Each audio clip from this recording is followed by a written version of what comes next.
Bienvenidos psiconautas, ¿cómo estáis? Psiconautas.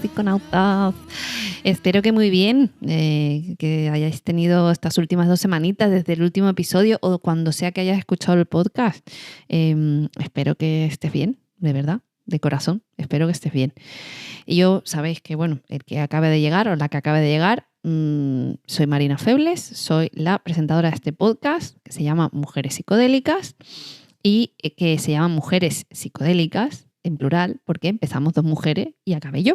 Entonces ya el plural no se sostiene, pero no voy a cambiar todo solo porque ahora estoy yo. Entonces ya os mando aquí un aviso de que esto no es un espacio solo para mujeres, ni el grupo es solo para mujeres, ni yo aquí hablo de teoría feminista y psicodélico, no. O sea, no hay nada de malo en eso, pero que no es el tema ni donde yo enfoco el contenido. Yo intento traerte, pues de nuestros 3 años y medio ya, pues traerte entrevistas con personas relevantes que tienen que aportar sobre los temas sobre la psicodelia y sobre otras cosas y sobre otros puntos de vista que creo que son interesantes de conocer. Pues desmontando mitos, acercando estudios científicos, pues hablando de la historia de los psicodélicos y las realidades también sobre los psicodélicos, las adicciones, etcétera, salud mental también, reducción de riesgos, que para mí es importantísimo. Y hablar de temas de filosofía y conciencia me parece que están muy vinculados con este tema, ¿vale? Entonces hoy te traigo un episodio que obviamente no hay entrevista. Últimamente me cuesta mucho cuadrar agendas con personas para que vengan. Y además hablar de un tema que para mí ya se trató en un episodio hace bastante tiempo, que es el episodio del DMT. Luego hay como una segunda parte en la que hablo de mi experiencia con DMT. Y me faltaba, aunque lo mencioné en los 2 episodios, que a lo mejor puede generar un poco de confusión, y esto sería como la tercera parte del gran episodio, que sería juntar los 3 para hablar de DMT, ¿vale? Que es la producción de DMT endógeno. Aquí hay un fregado guapo, ¿eh? O sea, te lo voy advirtiendo, pues porque hay poca investigación y la que hay, pues como que hay mucha gente que se la toma a pie juntilla y ya está, y ya no hay nada más, ¿no? Entonces tampoco va por ahí.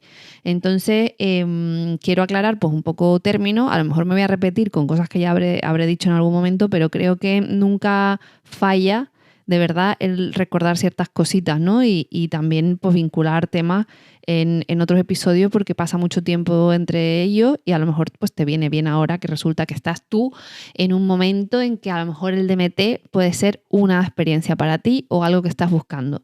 Te recuerdo que es el principio activo de la ayahuasca, ¿vale? Entonces, si por ejemplo tú estás ahí que tienes planificado ya una fecha con un facilitador o facilitadora con ayahuasca, pues a lo mejor esto te puede llegar a interesar. Y todos los que tengan que ver con DMT, que los vincularé en la descripción del episodio, ¿vale? Así que nada, te voy a explicar un poco pues qué sabemos, qué no sabemos, los estudios que se han hecho, qué aplicaciones se podría tener, ¿no? Este conocimiento, y tampoco te lo voy a adornar de manera innecesaria porque no creo que sea importante, la verdad. Lo que es importante de esto es entender la evidencia que hay hasta el momento y que tengas clara la información para que tampoco te creas todo lo que te cuenten. Esto básicamente es lo que trata un poco el podcast, ¿no? De que crezca fuerte tu espíritu crítico.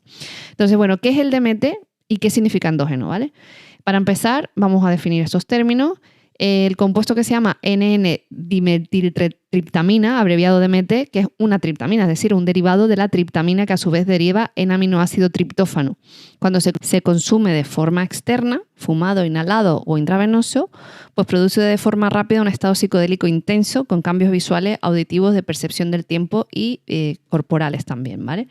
Pero hoy no vamos a hablar de esos viajes, sino de lo que ocurre en nuestro cuerpo, internamente. Cuando decimos DMT endógeno, nos referimos a la producción de DMT que el propio organismo de los mamíferos y por lo tanto nosotros los seres humanos generamos sin que haya ingestión externa, ¿vale? ¿Por qué importa? Pues porque importa muchísimo, me parece esto que me explota la cabeza. O sea, porque si el cuerpo puede producir DMT, o al menos tiene la maquinaria para hacerlo, entonces podríamos estar ante un componente más del funcionamiento cerebral o fisiológico normal, no solo un acto externo de consumo, es decir, es algo que producimos, o sea, tenemos todo lo que necesitamos para producirlo.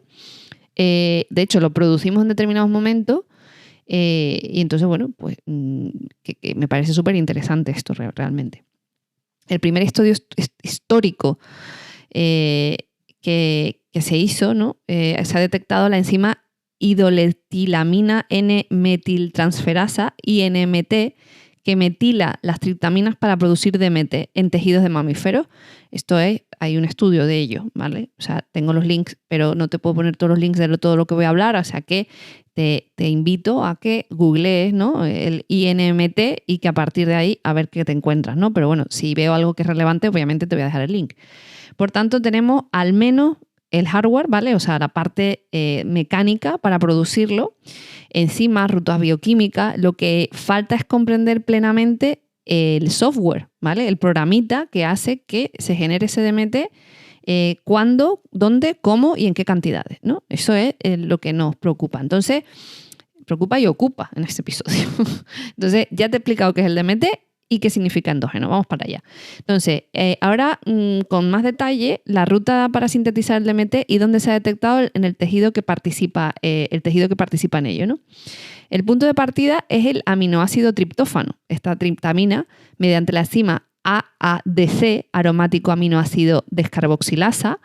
Eso es lo primero, ¿no?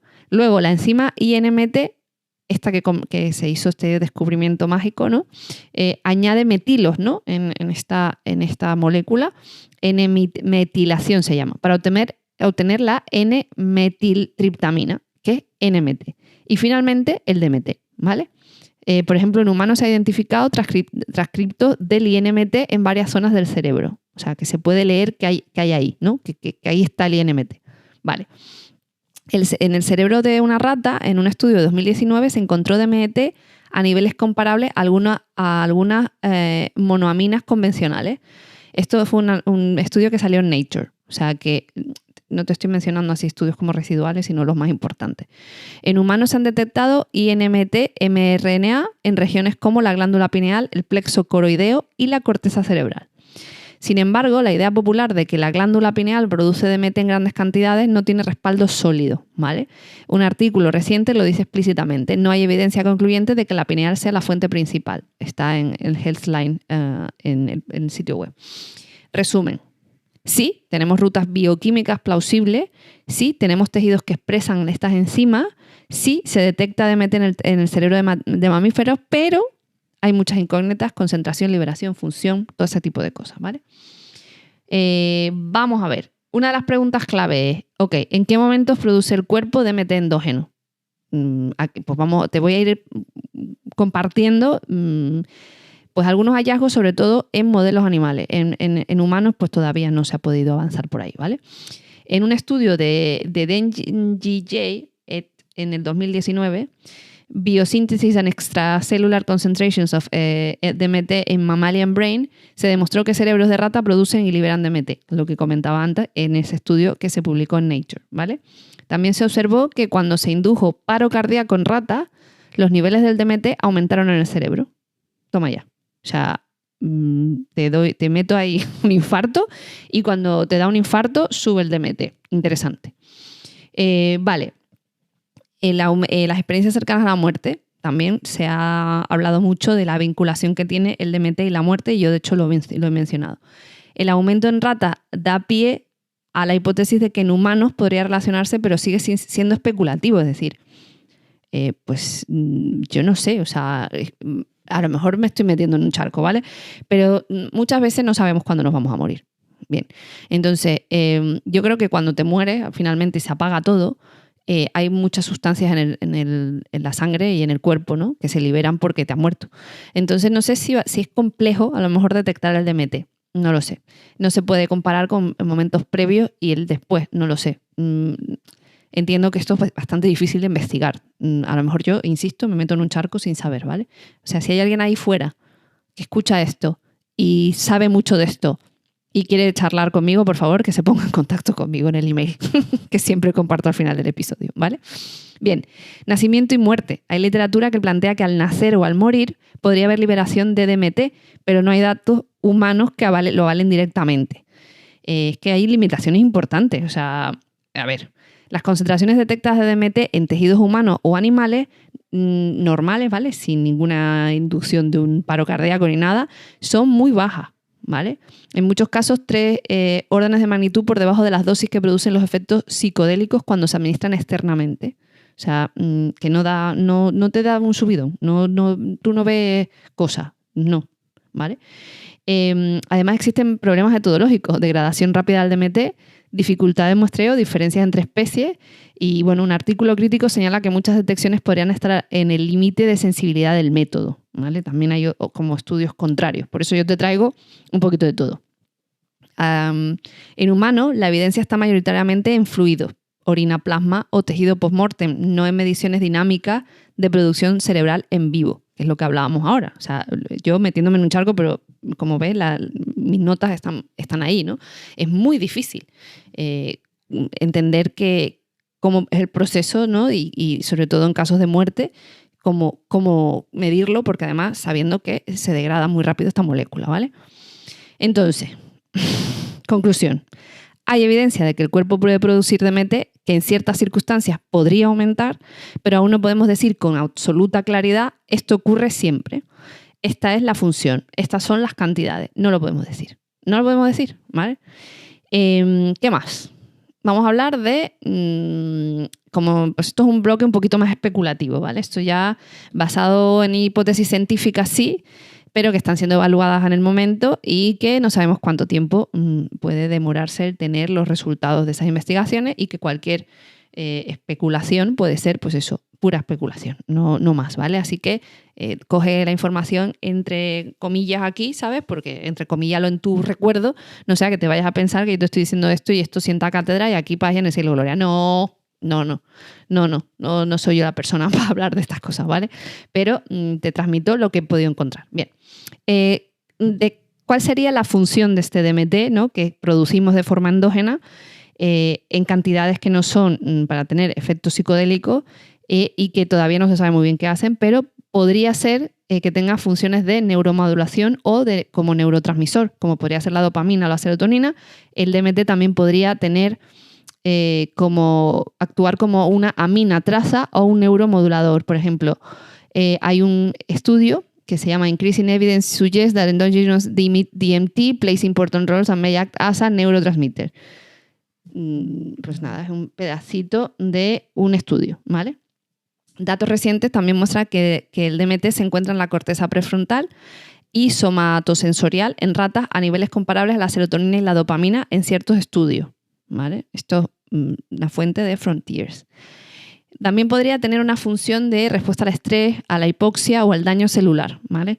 En modelos animales, pues en estrés por falta de oxígeno, han visto la elevación del DMT, que puede ser también en este estudio, ¿no? de provocarles un infarto, pues eso, de ahí se dispara el DMT, ¿no? Esto podría sugerir que tiene una función protectora o de adaptación. También podría tener la función para el sueño, para el desarrollo neuronal y la plasticidad.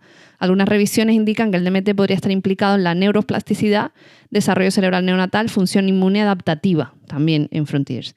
¿Qué más? Como hormona, inmunomodulador, etcétera. Sería un artículo de 2022 que la data, o sea, la información recogida en los estudios, como que sugería que de verdad, con bastante potencia, que el DMT podría ser muy relevante como neurotransmisor y como neuromodulador, como hormona y como inmunomodulador. O sea, toma ya el palabra. O sea, flipa. Vale, entonces, aunque se encuentra DMT endógeno, no está demostrado que se liberen cantidades suficientes para producir un viaje psicodélico sin administración externa. Tampoco se ha demostrado completamente que haya unas condiciones normales de producción ni cómo varía entre individuos, ¿vale? Si su función es neuromoduladora, ¿por qué está tan poco estudiada en humanos? Porque los métodos, lo que decía, son limitados, ¿no? Para nuestro campo, que es el de psicodélicos, salud mental y reducción de riesgo, entender esta parte biológica puede ayudarnos a comprender mejor cómo funcionan las sustancias externas, qué sucede cuando activamos algo que ya existe en nosotros y qué límites tiene, ¿no? pero a la vez nos recuerda que hay mucho por investigar y que no conviene simplificar. Vale, ¿qué más? ¿Qué más? Entonces, cosas que sabemos. Se ha demostrado la presencia de DMT en cerebros de mamíferos, en ratas de forma clara y en humanos de forma más fragmentaria. Se han identificado enzimas clave como el INMT, el AADC y en tejidos humanos y animales. Se han observado aumentos de DMT bajo condiciones estresantes tipo hipoxia, paro cardíaco en animales. ¿Qué no sabemos? No sabemos. No tenemos mediciones en humanos vivos que conecten producción de DMT con experiencia consciente o cognitiva. No está claro si las concentraciones endógenas son fundamentalmente significativas para la percepción consciente. Desconocemos los mecanismos completos de liberación, degradación, almacenamiento intracelular y variabilidad individual. Es que leer, chicos, estos conceptos es complejito, ¿eh? No te voy a engañar. Vale.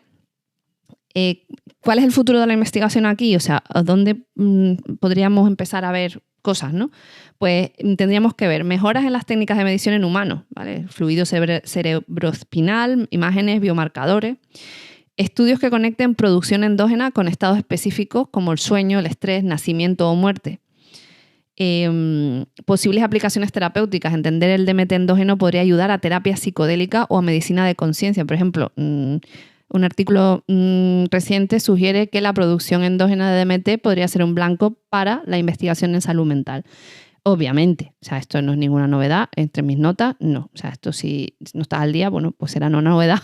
Pero sí, el DMT se está investigando mucho y muy fuerte en muchos lugares del mundo, pero sobre todo de manera exógena, es decir, cuando lo tomas, no cuando lo que produce el cuerpo, ¿vale? También se debate su papel como biomarcador o actuación en condiciones patológicas tipo la hipoxia, el trauma, ¿no? Un poco qué función tiene, ¿no? Reparadora, si conecta a otros niveles al cuerpo para repararse, para, no sé, para entrar en modo supervivencia, no lo sabemos. Esto implica que si estás en el mundo de los psicodélicos es útil saber que tu cuerpo tiene su propia farmacia interna, que ya lo sabíamos, pero el DMT siempre es como, ¿en serio? ¿Tenemos DMT? Sí. La famosa molécula de Dios la producimos nosotros, que somos, fíjate tú, creaciones del universo, ¿no? Y bonito. Ahí vinculando cosas, ¿no? Y entonces, bueno, que te va a influir en tu percepción, pero no es la razón para asumir que todo el trabajo lo hace la molécula o que basta con activar algo de ella sin contexto ni precaución. Pues no. Entonces, aquí yo te lo vinculo con mi experiencia con DMT, que me pareció, y creo que cada vez que leo más experiencias que relatan otras personas con el DMT, son similares, hay cosas similares, ¿no? Es muy potente, es muy rápida, es un poco agobiante porque es muy rápida. O sea, que esto creo que también se comparte con otros psicodélicos. Cuando tomas mucha cantidad de una vez, la subida es muy fuerte. Entonces puede ser que te sientas un poco como agobiado o agobiada de, ay Dios mío, ¿qué es esto? Que todo mi cuerpo sintiendo muchas cosas a la vez y a lo mejor pues eso te agobia, ¿no? Pues con el DMT pasa, que de repente es como, uy, hostia, ¿qué pasó aquí, no? Demasiada información que se empieza a desplegar y tú pues no estás acostumbrado a lo mejor, o yo no estaba por lo menos cuando lo probé, acostumbrada a esta velocidad. Además, separa el tiempo. Eso no pasa con todos los psicodélicos, pero con el DMT además es que dura una experiencia que son 15-20 minutos, porque como comentábamos, es una molécula endógena, es decir, algo que el cuerpo conoce y sabe cómo romper las moléculas esas y que el cuerpo las procese y chao pescado, adiós, ya se fue, no, ya acabó. Entonces, bueno, por eso cuando normalmente es inhalado, ¿vale? Se inhala la sustancia, ¿no? Inyectado, pues la verdad, no conozco muchos casos, salvo en investigación científica. Entonces, inhalado, pues es muy rápido. En cambio, pues, si por ejemplo tomas ayahuasca, pues pasar por el proceso de la digestión y que pase esa molécula al cuerpo digerida, pues porque la bebe, pues lleva otro proceso y es más largo y dura más tiempo, claro, porque está en tu sistema durante más tiempo. Pero si es inhalado, pues muy cortito. Entonces, da un subidonaco fuerte de muchas sensaciones, muchas cosas, muchas movidas, ¿no? Entonces, importante. Luego, en experiencias personales, que creo que lo conté en Los psicodélicos la muerte, y si no fue en el de DMT, yo no había caído en la cuenta. Yo tuve una experiencia cercana a la muerte Y yo recuerdo que hay una movida parecida, o sea, sobre todo cuando de verdad tu cerebro y tú consideráis que os vais a morir. Que al final no te mueres, mira, todo bien. Pero el cerebro se prepara y dice, espérate, que si te vas a morir, espérate que saco todo esto para que tú lo lleves mejor. Entonces, bueno, ahora lo entiendo con mayor facilidad, ¿no? Todo lo que pasa, ¿no? Hay una cosa que se repite en muchas experiencias cercanas a la muerte o en experiencias traumáticas cercanas a la muerte, que eso también puede pasar, que es la mía realmente, porque yo no quedé clínicamente muerta en ningún momento. O sea, que esas son realmente las que la gente reporta, ¿no? Cuando se mueren clínicamente, ¿no? Están muertos. Hay cosas que pasan y cuando luego vuelven, pues pasan, o sea, tienen una experiencia tremenda, ¿no? En mi caso no, en mi caso yo no llegué a estar clínicamente muerta en ningún caso, pero me vi que me mataba, o sea, literal, me mataba. Y es la primera vez, porque he estado muy cerca de matarme en otras ocasiones, pero nunca me pasó con esa experiencia tal cual, ¿no? Entonces, mi cuerpo yo creo que sacó DMT, te lo puedo asegurar, en unas cantidades suficientes como para ser perceptible. Porque una vez que ya lo pruebas, pues mi cerebro dijo, coño, pero ya hemos estado aquí, ¿qué ha pasado? O sea, esto ya lo hemos vivido. ¿Dónde? ¿Por qué tenemos esta referencia? ¿Dónde está el recuerdo? Y cuando unes los puntos, dije, hostia, claro, es que casi me mato, y entonces mi cuerpo segregó esa molécula sin obviamente, ningún soporte científico. Te lo estoy contando como experiencia personal, ¿vale? O sea, yo no me hice un análisis y luego dije, uy, sí, tengo los niveles de MT disparatados. No fue el caso, ¿vale? Estaba pendiente de salvarme la vida, mayormente. Entonces, claro, no lo sé con seguridad, pero la sensación fue parecida porque la percepción del tiempo cambió. O sea, fueron fracciones de segundo, fue un accidente de tráfico, yo salí volando y recuerdo como si se hubiese, como en las pelis, ¿no? Que va todo como a cámara excesivamente lenta y en ese tiempo pasan muchas cosas, muchas cosas. Entonces, yo soy capaz de recordar con, vamos, precisión absoluta lo que pasaron en esas milésimas de segundo, porque la sensación es que yo estaba como suspendida, literalmente porque estaba volando, pero suspendida en el tiempo y el espacio. Entonces, como que pude observar todo con una tranquilidad bastante llamativa. Cuando estás a punto de matarte, estás hiper tranquilo, por lo que sea. Estaba yo ahí diciendo, bueno, pues ya está, ya estamos, ya llegó el momento. De verdad, ¿eh? O sea, es lo que pensaba, es como, pues ya está, pues hasta aquí. Y una paz y una tranquilidad de decir, bueno, pues ya está. O sea, me va a doler, bueno, me va a doler, pero va a ser un ratito, ya está.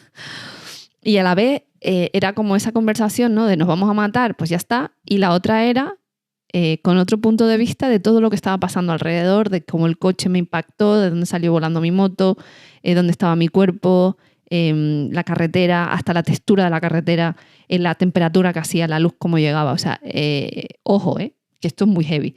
O sea, la capacidad del cuerpo, porque lo que estaba era calculando. Mi cerebro estaba calculando a una velocidad loquísima, con un montón de sustancias que se habían pues eso, liberado en mi torrente sanguíneo para ayudarme a sobrevivir. Gracias a esas sustancias, más lo que yo creo que es DMT, me permitió ver eso como en una especie de escena de Matrix, que es como 360, ¿no? Que da toda la vuelta, pues eso. Estaba viendo todo. ¿Por qué? Mi cerebro está calculando que a pesar de la sensación fuerte de te vas a matar, yo voy a hacer todo lo posible porque sobrevivas. Porque eso es lo más fuerte, es el instinto de vivir. Entonces, están pasando todas las cosas a la vez. Y yo creo que eso es posible solo porque existe esta molécula, también te lo voy a decir, y porque existen muchas cosas en nuestro cuerpo que es mágico para que la vida sea lo más importante, ¿no? Y sobrevivir y respirar y si hay que apagar cosas, se apagan porque lo más importante es que respires y que el cerebro reciba oxígeno y que el corazón reciba oxígeno. O sea, entiéndeme, ¿no? Que creo que esa es la conclusión a la que yo llego, y cuando yo pues pruebo el DMT inhalado, digo, hostia, esto me suena a mí. Esto ya lo hemos vivido. Y entonces ahí yo saqué mis conclusiones. Es verdad que creo que la realización de que ya había tenido ya mi experiencia psicodélica previa con esta experiencia cercana a la muerte, creo que la conclusión llegué antes. Pero cuando pues yo tomo DMT, entonces cuando digo, hostia, pues sí, era esto. O sea, el cerebro entró ahí como un poco en ¿qué ha pasado? Aquí hay algo raro, ¿no? Y claro, o sea, pues eso, que soy muy fan de la creencia de que el DMT nos ayuda a transicionar. El otro día veía un vídeo, un reel de un chavalito muy apasionado, muy apasionado, que decía que, bueno, que cuando se demostró, ¿no?, que producíamos DMT endógeno y que claro, y que sí, que iba a ser el DMT, sino a lo mejor esa forma de hacernos una transición y que realmente la vida y vivir como dentro de un cuerpo de un ser humano, ¿no?, del cuerpo de un ser humano, es parte del universo, diciendo, ¿y por qué no cogemos la conciencia, la lanzamos ahí a ver qué pasa, ¿no? Y por eso se está relacionado con el nacimiento y la muerte, ¿no? Porque es como te abre la puerta para salir o te abre la puerta para entrar y tienes una pedazo de experiencia psicodélica de la hostia, ¿sabes? Lo decía este chico un poco como teorizando, ¿no?, en su experiencia con los psicodélicos, ¿no? Decía, bueno, ¿y si esto realmente es como una forma de que el cuerpo vuelva, o sea, de la conciencia volviendo a la fuente, ¿no? Y se libera este DMT y justo en el mundo hay dos, o sea, es que esto de verdad a mí me explota la cabeza, o sea, no sé vosotros, pero, o sea, la ayahuasca, ¿no? La ayahuasca, se utilizan dos tipos de plantas para hacer la ayahuasca, ¿no?, que tienen mogollón de sustancias dentro de la planta, ¿no? Pero tócate los pies para que en una zona específica del mundo unas personas con un conocimiento profundo de su entorno llegaran a la conclusión de que mezclando esto con esto, que en principio, si yo no me equivoco, no es comestible, es decir, no es una seta, ¿no?, que yo diga, bueno, tengo mucha hambre y aquí hay una seta y me la como. Pues también un saludo a todas las personas y seres que probaron cosas a saber que eran los buenos y no los malos que te mataban, ¿sabes? Un saludito a todas esas energías y esas personas que murieron en el pasado para darnos a nosotros el camino de esto sí se puede comer, esto no, te vas a morir si te tomas esto, ¿no? Pero ¿cómo se llega a la conclusión, ¿no?, de dos plantas que hay ahí? O sea, de toda la vida, ahí hay dos plantas. Y yo cojo y digo, ¿y si pruebo esto y lo mezclo y me lo tomo? ¿Qué pasa? O sea, de verdad, me tenéis que explicar más esto, ¿eh? Si hay alguien allá afuera que sepa cómo es posible este suceso, que me lo cuente, por favor. Que venga aquí al podcast y que nos lo cuente a todos, porque sí sabemos que hay pueblos y indígenas que tenían este conocimiento adquirido, ¿no?, por generación,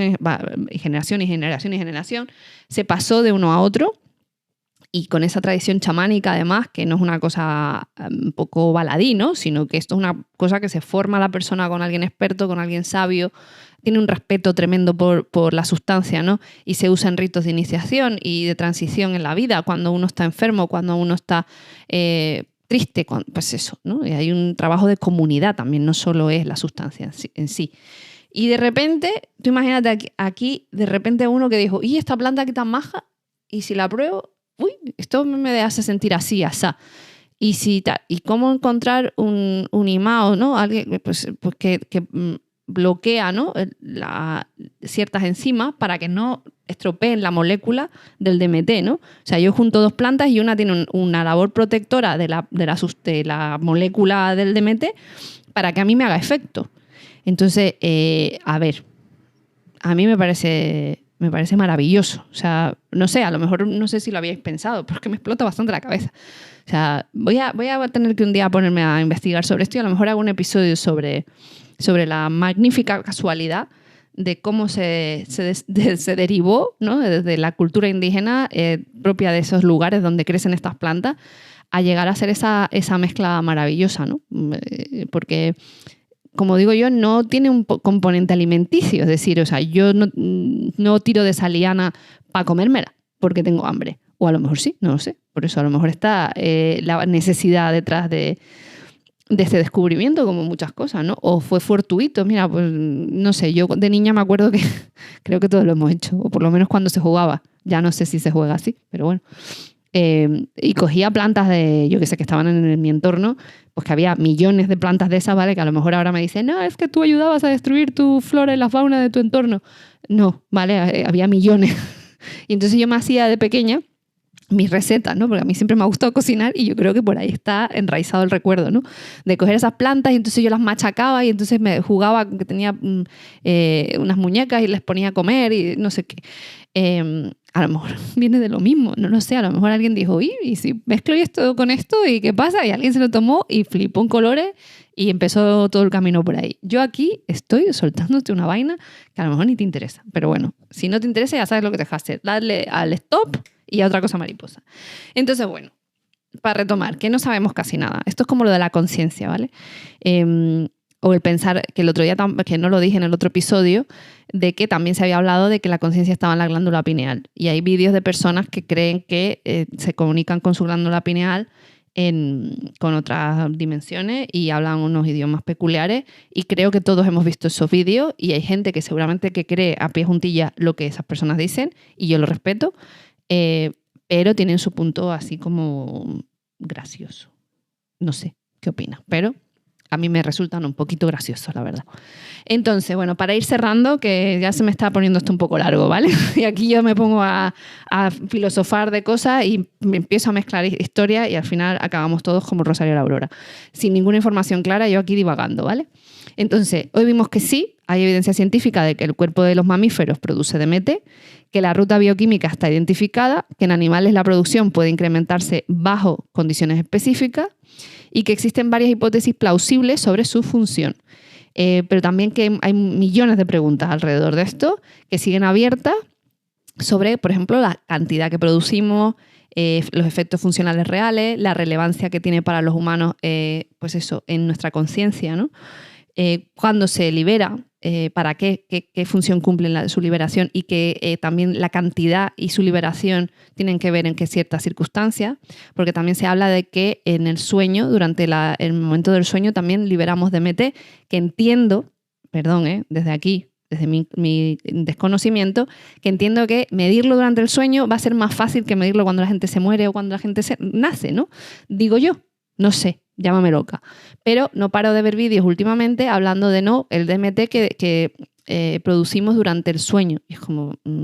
y yo no he encontrado evidencia sobre el tema, de verdad. O sea, evidencia mínima. Puede haber que no sé, lo segreguemos a cantidades tan mínimas que no sé cuál es su influencia durante ese estado de descanso. No lo sé, la verdad. Entonces, bueno, te lo dejo por aquí, como con el episodio de la conciencia, es simplemente traerte teorías, traerte las cosas que por el momento se han averiguado, abrir también el melón de lo que falta por averiguar, lo que falta por digamos, determinar y que tú te hagas tus propias películas mentales. O sea, si tú quieres creer lo que tú quieras, está bien, ¿sabes? Y yo es que a mí me parece genial.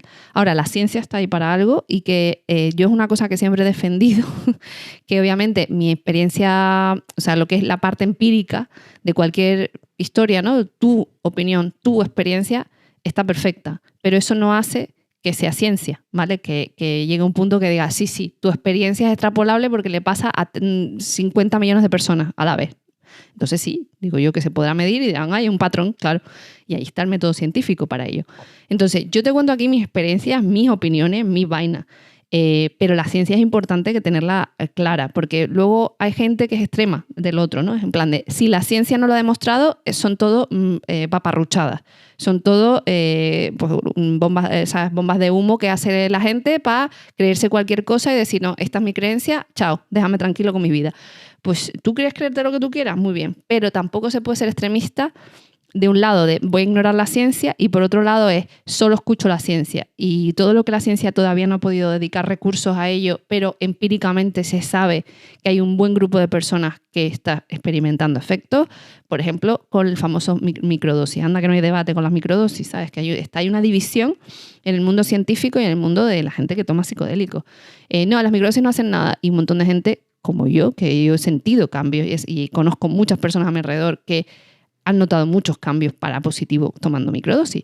¿Eso significa que como la ciencia no ha podido demostrarlo todavía, no tiene validez? Bueno, es que o sea, el extremismo creo que es peligroso en cualquier faceta, ¿no? Entonces, bueno, yo siempre animo a la gente a que lea las cosas de una perspectiva científica. De hecho, esto es mi parte, ¿no? Aquí en el podcast, que he rechazado, digamos, temas más esotéricos que no tienen base científica detrás para dedicarme a la divulgación científica de cosas que están probadas, ¿no? Y lo que no esté, pues como ahora, tipo la conciencia, tipo el DMT endógeno, Pues bueno, estamos en pañales, te cuento en qué consisten los pocos pañales que tenemos por el momento y abrimos el melón de lo que queda por trabajar y ojalá la ciencia tenga los fondos necesarios o el interés necesario para descubrir otras cosas que pasan en nuestro cuerpo, ¿no? Yo siempre digo que yo lo valoro mucho, porque fíjate que a mí nunca me entusiasmó mucho el tema de la carrera aeroespacial y lo que pasa ahí en el universo y tal. Y en los últimos años, también relacionado con la psicodelia, pues quizá sí que tengo más interés. Entonces, yo siempre he dicho que se dedica demasiado dinero a lo que tenemos fuera del planeta y no a todavía lo que tenemos dentro del cuerpo. O sea, fíjate, ya ni siquiera dentro del planeta, que hay mucha investigación por hacer, sobre todo, por ejemplo, con el mar, por ejemplo, con los océanos, no se saben un montón de cosas que hay ahí debajo a kilómetros de distancia de profundidad. Pues hay un montón de cosas que no conocemos, no sabemos. O de nuestro propio cuerpo. Pues mira, el DMT endógeno pues sigue siendo una gran incógnita. ¿Por qué no se dedican fondos? Pues no sabemos por qué. Pues porque no interesará, pues porque como no tiene una función de vida o muerte. Pero mira, yo qué sé, antes estaba leyendo una noticia que decía que la raíz del diente de león había demostrado en una investigación que se cargaba tres veces a una velocidad, no sé a qué velocidad era, como en que en 3 días había cargado células tumorales de un cáncer de colon. Tócate los pies. La raíz de un diente de león. O sea, mi pregunta es, volvemos a la pregunta que me explota la cabeza de ¿quién llega a la conclusión de que la raíz de una planta que está en 2 sitios y decimos, mira, vamos a coger la raíz, vamos a procesarla de esta manera y la vamos a poner a pelearse con un tumor, a ver qué pasa? Chicos, de verdad, me fascinan esos cerebros. O sea, de verdad. Yo desde aquí os mando un abrazo, una admiración profunda, o incluso a esos indígenas que llegaron a la conclusión de que mezclar estas 2 plantas llegaban a la ayahuasca y la ayahuasca abrió portales al conocimiento interno y a la salud mental. Ojo, esa gente son muy top, muy top. Y esa gente tiene un espíritu de explorar, de curioso, gente curiosa, gente que quiere mejorar las cosas y que sus hipótesis las pelean. Lo que pasa es que a mí no me vale, esto aquí se me meto en charco, a mí no me vale ahora que me venga un iluminado o una iluminada a decirme que la Tierra es plana cuando la ciencia ha demostrado por activa y por pasiva en diferentes momentos de nuestra historia que es redonda. O sea, no. O sea, tus hipótesis no me valen. O sea, no me valen porque se ha dejado claro que la Tierra es redonda. Okay, o sea, ya está, se acabó. Entonces, las teorías peregrinas, no. Pero estas cosas imaginativas y creativas de decir, ¿y si cojo esto y lo mezclo con esto y tal? Sí. Ahora, revisar lo que ya está más que demostrado. Y aún así yo creo que también hay margen de mejora. Es decir, hay cosas que la ciencia sigue pues, destrozando. O sea, las teorías científicas aceptadas hace 20 años sobre cierto campo, pues hay investigaciones recientes que las han desplazado y han dicho, no, esto no era real, esto es lo que vale ahora. Pues las hipótesis funcionan así. Pues hay gente que innova 100% con una raíz de diente de león y tal, y hay otras que pues directamente cogen lo que ya está estudiado y dicen, espérate, porque yo tengo un punto de vista diferente con esto y voy a crear una hipótesis y la voy a debatir y la voy a poner pruebas por medio y voy a estudiarla y voy a analizar los datos y te voy a decir que eso está mal. Pues excelente, eso me gusta la gente con empuje. Pero dedícate a cosas nuevas, a mejorar el mundo, pero no a estar pensando que el mundo es plano. Por favor. Y ya está, ya hice mi despotrique del día, ¿vale? Pues eso, que ya sabes que hay un correo electrónico, por favor, si he dicho alguna burrada o alguna estupidez y tú tienes más datos sobre esto y conoces a alguien o sabes y quieres venirte al podcast, por favor, me escribes, sin problema. Estas cosas, ¿ves? Las autoinvitaciones para esto, por favor, las que queráis. O sea, si eres científico o científica, si te dedicas a cierto campo y tienes un conocimiento de algo que yo he hablado aquí, por favor. O sea, por favor. Y si no eres tú, alguien que conoces, pues por supuesto. O sea, no llego a todo. Así que agradezco que me echéis una mano. Y me puedes escribir al hola@mujerespsicodélicas.com, que eso es un correo electrónico. Y me mandas ahí lo que opines. Si lo que tú quieras contarme, compartirme o lo que sea, ¿vale? Lo que consideres. Por supuesto, desde el respeto y el cariño, porque yo esto lo hago con todo mi cariño y a veces pues uno se equivoca y no pasa nada, ¿vale? Y la vida continúa y somos todos tan colegas. Y luego que también está en redes sociales, en Instagram, mi cuenta de Mujeres Psicodélicas, así que si me quieres seguir por ahí, pues verás cuando publico episodio y este tipo y algún contenido así interesante que considero que puede aportar algo, ¿vale? Y este podcast, por favor, recuerda que es informativo, que es educativo, que no constituye ningún tipo de asesoramiento médico ni psicológico. Y si estás valorando explorar los psicodélicos, por favor, hazlo con conocimiento, con respeto y en un entorno seguro. Y que nada de lo que yo diga te lo tomes a pie juntillas, por favor, ten tu propio criterio y no digas, es que Marina dijo en un episodio que ella se come una sopa cuando termina. Es que yo tengo que tomar una sopa. Y a lo mejor no te gusta la sopa. Pues no, ¿sabes? O sea, por favor, vamos a ser adultos con cabeza, ¿vale? Porque yo sigo pensando que la gente es adulta y que tiene, pues eso, sentido común. Pero bueno, el sentido cada vez está más extinto y no es común. Así que bueno, que te deseo que seas muy feliz, que espero que te haya gustado el episodio. Ya sabes que compartir es vivir. Si hay algo de lo que yo hablo que le parece relevante a alguien de tu entorno, por favor, compártelo. Así seremos más. Y bueno, pues este trabajo se verá de alguna forma recompensado porque llegará a más gente, porque no pretendo que sea una recompensa económica a estas alturas de la película, ya te lo voy diciendo. Así que nada, te mando un abrazote enorme y que disfrutes el fin de semana. Hasta otra, chao. Las creadoras de Mujeres Psicodélicas no fomentan el consumo de drogas recreativas ilegales y recomiendan a los oyentes que consulten la legislación de su país para conocer la situación legal de estas sustancias y las posibles sanciones por su posesión, uso o suministro. En ningún caso, las creadoras o creadora de Mujeres Psicodélicas serán o será responsable de cualquier daño derivado de la información de este podcast. La inclusión de información a sitios web externos no debe entenderse como un respaldo de la autora o las autoras del podcast a dichos sitios o a sus propietarios.